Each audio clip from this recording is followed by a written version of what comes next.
Là, je vais vous parler de ce que je conserve au surgélateur. Des légumes surgelés, des viandes, du beurre, des petits restes de soupe, des petits restes de pesto. Voilà, et on va le détailler ensemble.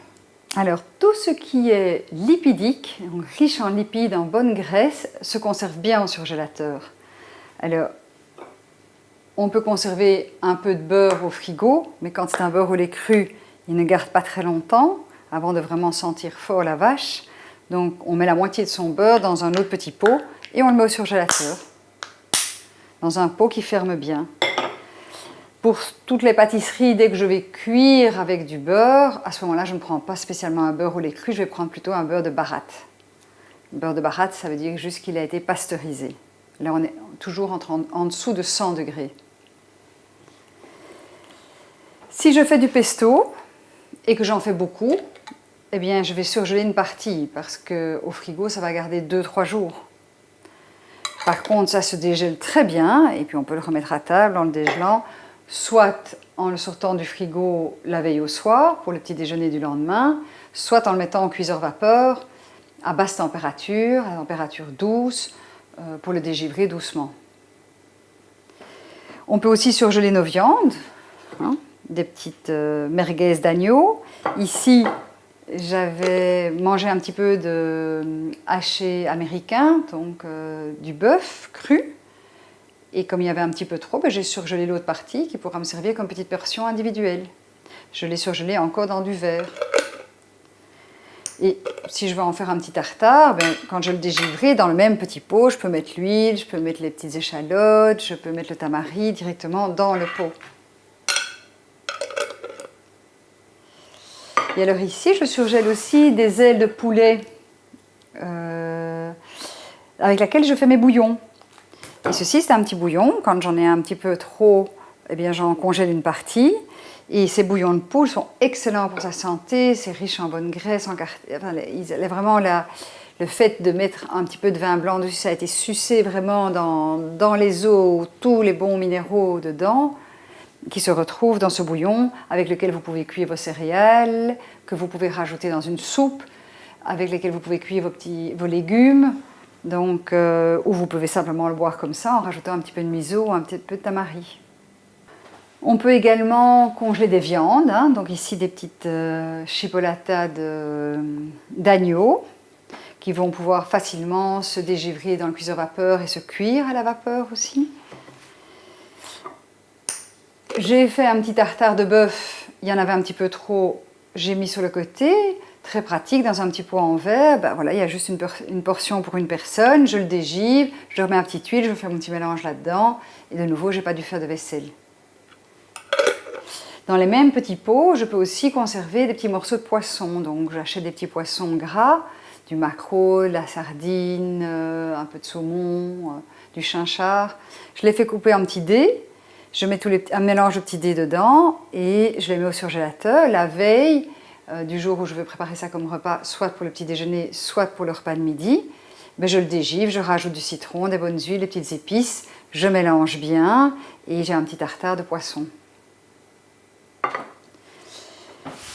J'utilise aussi des ailes de poulet, et ça principalement pour faire le bouillon de poule. Le bouillon de poule est un aliment extrêmement intéressant nutritionnellement, hein, grâce à l'acidité du vin. On a été chercher tous les minéraux qui étaient dans l'os et il y a toutes les bonnes graisses de la viande et ça fait des petits bouillons comme ça qu'on peut utiliser soit pour cuire du riz, du quinoa, enfin une céréale, soit une petite julienne de légumes, on met un fond de bouillon de poule, soit vous avez un petit reste de légumes, vous chauffez votre bouillon de poule, vous le versez sur le petit reste de légumes, vous rajoutez un peu de miso, un peu de tamari et ça vous fait un petit plat asiatique, une petite soupe asiatique. Et vous pouvez aussi l'utiliser à rajouter simplement dans vos soupes à la place de l'eau. Ou vous pouvez le boire comme un bouillon en rajoutant un peu de miso, un peu de tamari. Alors pour les jours où on n'a pas le temps, où on n'a pas envie de cuisiner, il y a toujours une alternative aussi, c'est de prendre des légumes surgelés, mais prenez-les nature. Donc ils ont juste été blanchis, ça veut dire ébouillantés de façon très courte, et puis mis dans des sachets que vous pouvez ouvrir mettre à la vapeur, cuire rapidement et rajouter dans un plat de pâtes ou voilà.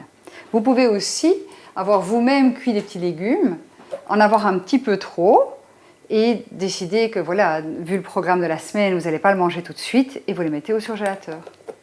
Voilà, on ne met jamais un légume complètement cru, il faut toujours l'avoir blanchi au départ ou cuit un peu plus longtemps. Alors le pain est quelque chose qui se conserve aussi très bien au surgélateur. Regardez, je le coupe déjà à l'avance, comme ça c'est beaucoup plus facile de séparer les tranches et de prendre juste ce dont j'ai besoin. Donc voilà, dès que vous achetez un pain, vous pouvez congeler la moitié, puisque finalement on ne mange pour bien faire que 2 à 3 tranches par jour. Et pour les jours où on n'a ni envie ni le temps de cuisiner, eh bien on a toujours l'éventuelle pizza qui fait plaisir à tout le monde. Je vous conseille vraiment de l'acheter bio pour qu'il n'y ait pas tous les additifs dedans et tous les exhausteurs de goût et le sucre qu'on rajoute, tout en se rappelant bien qu'une pâte à pain c'est du sucre, hein, la farine blanche c'est du sucre, donc ça doit être vraiment que occasionnel. Et je vous conseille de manger que la moitié avec une grande soupe avant ou avec une grande salade en accompagnement. Alors, autre chose très importante à conserver dans son surgélateur, c'est des blocs de congélation pour pouvoir respecter la chaîne du froid. Donc, si je vais acheter de la viande, des surgelés, des choses qui doivent rester au frigo, eh bien, j'utilise mes blocs bleus dans un sac isothermique que je peux remettre ensuite dans mon caddie, dans mon sac à dos, dans mon sac à commission. Mais c'est vraiment important de respecter cette chaîne et surtout à certaines saisons où les voitures restent très chaudes ou où il fait chaud à l'extérieur. Alors on arrive à la fin de la vidéo et donc il est temps de parler des douceurs parce qu'on peut aussi conserver quelques douceurs au surgélateur. Par exemple, ici j'ai un paquet de crêpes. C'est très facile à réchauffer soit au four, soit on a une crêpière, soit à la poêle. On peut aussi conserver, si on a fait un petit dessert maison, ici j'ai un petit crumble aux prunes et ici j'ai un petit clafoutis aux pommes et que je fais en petites portions individuelles et que je peux surgeler facilement. On peut aussi surgeler évidemment ces glaces. Et on va plutôt manger toutes ces petites douceurs au goûter et de préférence pas comme dessert parce que si vous mangez du sucre à la fin du repas, ce sucre va fermenter au-dessus du bol alimentaire.